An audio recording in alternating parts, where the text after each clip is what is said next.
Good afternoon, welcome to NMS. So I want to talk to you today about doing rows and not turning it into a pull down movement. And the reason I want to talk to you about this is because the other day I was talking to you about on another video to do with not locking out your arms when you do a lat pull down, okay, because of the problems with the fact that it doesn't really involve the lats more than if you didn't go quite all the way to the top, but it also protects your forearms from stress from the fact that the first part of that movement is a forearm movement. Now, the biggest problem I see at the moment is that a lot of people are trying to turn their rowing movement into a big stretch for the lats, okay? Now, what they're doing is they're doing essentially seated row movements, okay? And they're stretching right out forward. And so basically what they're doing is they're getting a huge hip flexion, but they're also flexing their lower back and their spine, which then puts a lot of pressure on your lower back, okay? And then when they're rowing, they're keeping in that position, so they're really in a stretch position of the glutes, the lower back, and the hamstrings by doing that. Now, that position is not a safe position, and there's a reason why Dorian Yates created his Dorian row, where he stayed at about a 45-degree angle, and he said that this is more beneficial to the lats when you do it this way. And also when you do dumbbell rows, and let's say you do them on a bench, okay, you're really on an angle like this, okay, so there's more lat involvement. But a lot of people want to do their bent over rows as well, okay, and get right over on a bent over row. Now this doesn't put the lats in a very advantageous position by doing this, okay. People go, yeah, we get more stretch by doing that. Yeah, but you don't have any sort of leverage for doing this, and which means that you have to drop your weight. So why would you drop your weight substantially, okay, just to be able to get a bit more stretch when you can actually go and put more load on your lats by actually having about, maybe a 30-degree angle, up to 45, Dorian like 45. I personally think a little bit lower. But, if you get that position, you've got plenty of leverage in the lats, and not only that, but you're not putting your lower back in a non-advantageous position where the ligaments are also getting stretched, okay?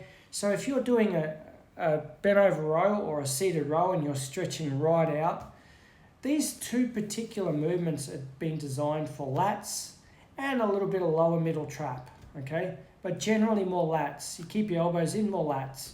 If you want to go and get a little bit more trap, you put your elbows wider and you maybe do an overhand grip or you do a bicep grip, okay? So more of a neutral grip and you pull it back, okay?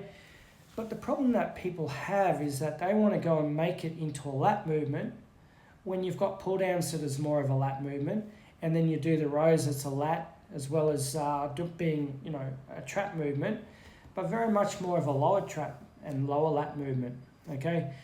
Now, I'd like to do rowing in two different ways. I like to do a chest supported row, okay? Now, when I do a chest supported row, I'm on a 30-degree angle bench, okay, with dumbbells. And then I like to do a chest supported row on the machine. It's like a T-bar row, and I go wider and I pull my elbows back so they're in this position here, okay? Nice and sort of, distinct movements. You get more lats when you keep your elbows in. You get more traps when you get your elbows up. And if you see a movement from the back with someone who's got good back development, especially lat and trap development, you will see the vast difference between the two movements. Now, rowing movements are supposed to be movements that you do quite heavy. They're big compound movements. Pull downs should probably be a little bit lighter, okay? And pull-ups as well probably don't need to be as heavy as a row movement. And mine certainly aren't as heavy. If you count the amount that I weigh plus the weight that I put on, I'm probably doing about 120 on my pull-ups. But then when I do my rows, I'm doing about 140, 150 on a bent over row. Or if I'm doing them super strict, I'll use 260-kilogram dumbbells, all right, on a chest supported row without any sort of upper body movement. So long story short, guys, if you're trying to turn your rowing movements, your cable rows or your bent over rows with a barbell into some sort of movement, right, that's supposed to stretch your lats, forget it. Stretch them out on your pull downs, okay? And don't do it on your rows because your rows are not designed to do that. And if you go and do that by doing more lower back flexion and more hip flexion, you're going to wind up with a lower back injury, right? Because you're now stretching your ligaments in your lower back. There's been studies that have shown that if you're bent over in this position, your hamstrings are disadvantaged in that position, and your lower back muscles, the erector spinae that would run along there, they're also disadvantaged in that position. So the ligaments are holding you up. Do you really want to be like putting all the tension on your ligaments and potentially going and having, a disc injury just from holding the wrong position that's really not going to advantage your lats? I don't think so. So guys, if you're doing a row, about a 30-degree angle, if you want to hit lats, if you want to hit some sort of traps, I'd probably, stay more upright, or I'd do a chest-supported row, like a T-bar row with an overhand grip.